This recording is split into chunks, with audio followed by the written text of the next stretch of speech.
मुझे भी बताओ ना, अग्रसेन महाराज कौन थे? अच्छा बेटा, बताता हूँ कौन थे।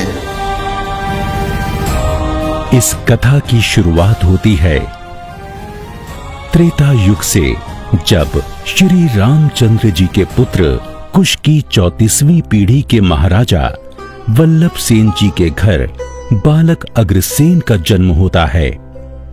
बालक अग्रसेन की कुंडली देखकर ज्योतिषी ऐलान करते हैं कि ये बालक परम प्रतापी प्रजापालक महान शासक बनेगा और इसका कुल इसके नाम से जाना जाएगा। बालक अग्रसेन को शिक्षा ग्रहण करने के लिए मुनि तांडेय के आश्रम में भेजा जाता है, जहां से युवा अग्रसेन अच्छा शासक और मार्गदर्शक बनने के गुण लेकर निकलते हैं।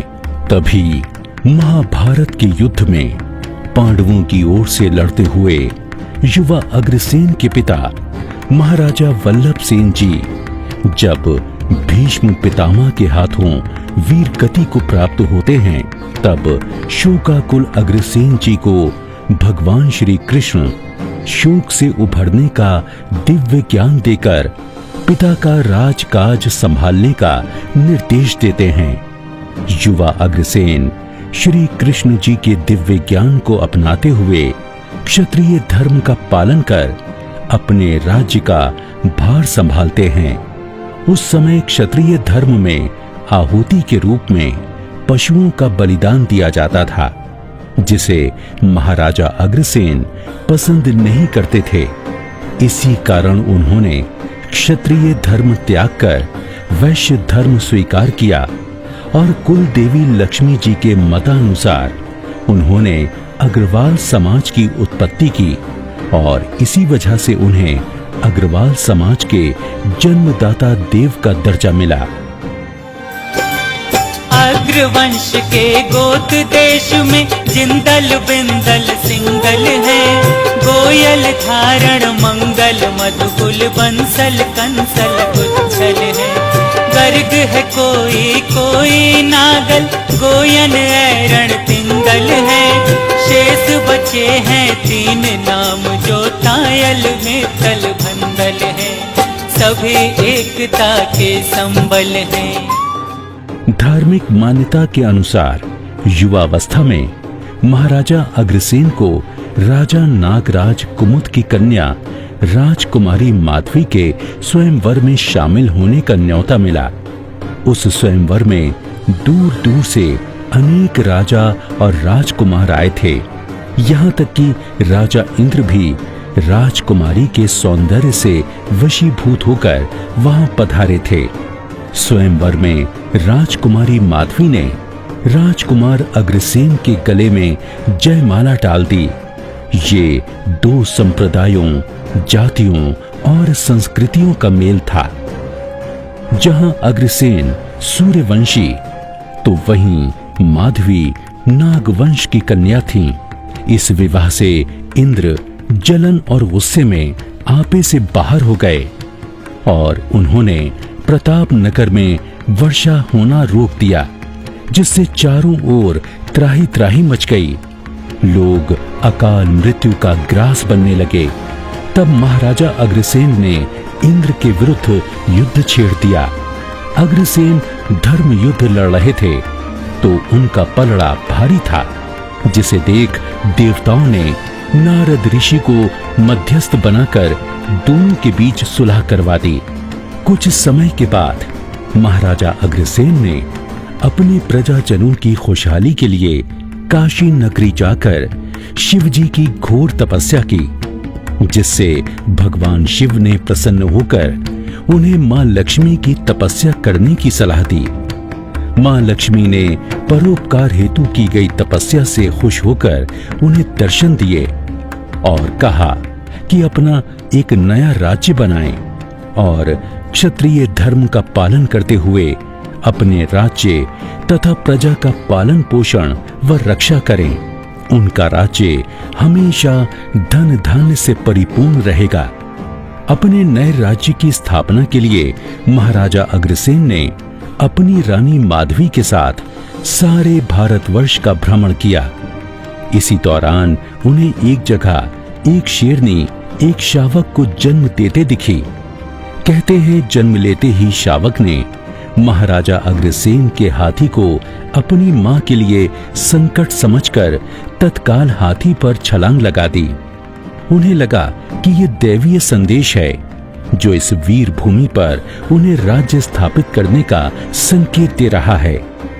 ऋषि मुनियों और ज्योतिषियों की सलाह पर नए राज्य का नाम अग्रोदय रखा गया और जिस जगह शावक का जन्म हुआ था उस जगह अग्रोदय की राजधानी अग्रोहा की स्थापना की गई।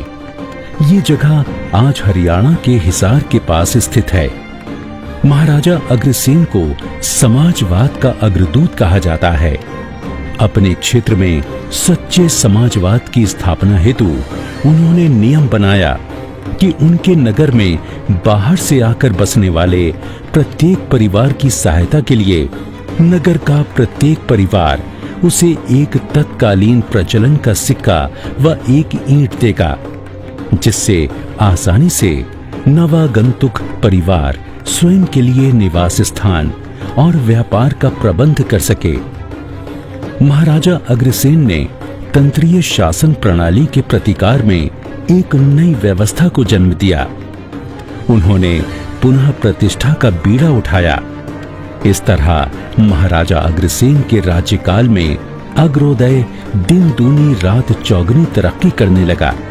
कहते हैं कि इसकी चरम समृद्धि के समय वहां लाखों व्यापारी रहा करते थे। माता लक्ष्मी की कृपा से महाराजा अग्रसेन ने अपने राज्य को 18 गणराज्यों में विभाजित कर एक विशाल राज्य का निर्माण किया था, जो इनके नाम पर अग्रोदय कहलाया। महर्षि गर्ग ने महाराजा अग्रसेन को 18 गणाधिपतियों के साथ 18 यज्ञ करने का संकल्प करवाया। यज्ञों में बैठे इन 18 गणाधिपतियों के नाम पर ही अग्रवंश के 17.5 गोत्रों की स्थापना हुई। उस समय यज्ञों में पशु बलि अनिवार्य रूप से दी जाती थी। प्रथम यज्ञ के पुरोहित स्वयं गर्ग ऋषि बने। सबसे बड़े राजकुमार विभु को दीक्षित कर उन्हें गर्ग गोत्र से मंत्रित किया गया। इसी प्रकार दूसरा यज्ञ गोभिल ऋषि ने करवाया और द्वितीय गणाधिपति को गोयल गोत्र दिया। तीसरा यज्ञ गौतम ऋषि ने गोइन गोत्र धारण करवाया। चौथे में वत्स ऋषि ने बंसल गोत्र, पांचवें में कौशिक ऋषि ने कंसल गोत्र, छठे शांडिल्य ऋषि ने सिंघल गोत्र, सातवें में मंगल जिंदल गोत्र, नवें में तांडेय ऋषि ने तिंगल गोत्र, 10वें में औरव ऋषि ने एरन गोत्र, 11वें में धौम्य ऋषि ने धारण गोत्र, 12वें में मुगदल ऋषि ने मंदल गोत्र, 13वें में वशिष्ठ ऋषि ने बिंदल गोत्र, 14वें में मैत्रेय ऋषि ने मित्तल गोत्र, 15वें कश्यप ऋषि ने कुच्छल गोत्र दिया। इस प्रकार 17 यज्ञ पूर्ण हो चुके थे।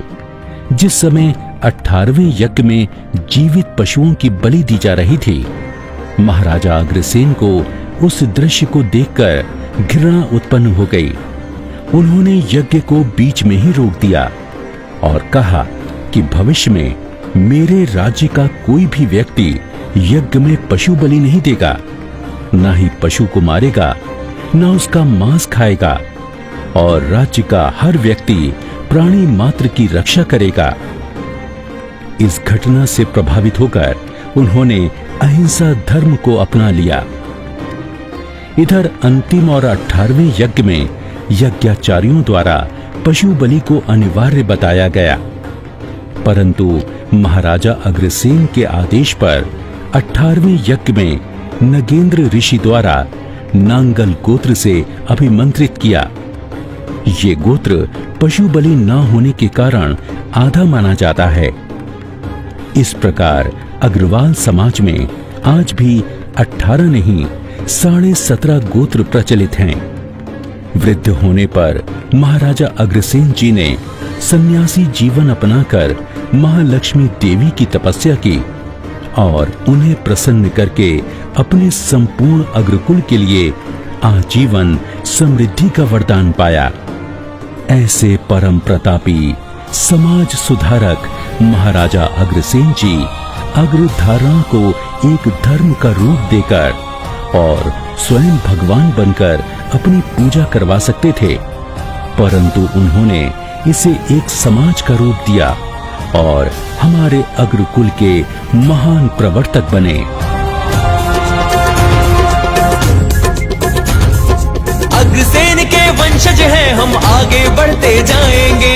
अग्रसेन के वंशज हैं हम, आगे बढ़ते जाएंगे। अग्रवंश की सेवा में हम मिलकर हाथ बढ़ाएंगे। अग्रवंश की सेवा में हम मिलकर हाथ बढ़ाएंगे। जय जय अग्रसेन महाराज, जय जय अग्रवाल समाज, जय जय अग्रसेन महाराज, जय जय अग्रवाल समाज। अग्रसेन के वंशज हैं हम, आगे बढ़ते जाएंगे। अग्रसेन के वंशज हैं हम, आगे बढ़ते जाएंगे। अग्रवंश की सेवा में हम मिलकर हाथ बढ़ाएंगे। अग्रवंश की सेवा में हम मिलकर हाथ बढ़ाएंगे। जय जय अग्रसेन महाराज, जय जय अग्रवाल समाज, जय जय अग्रसेन महाराज।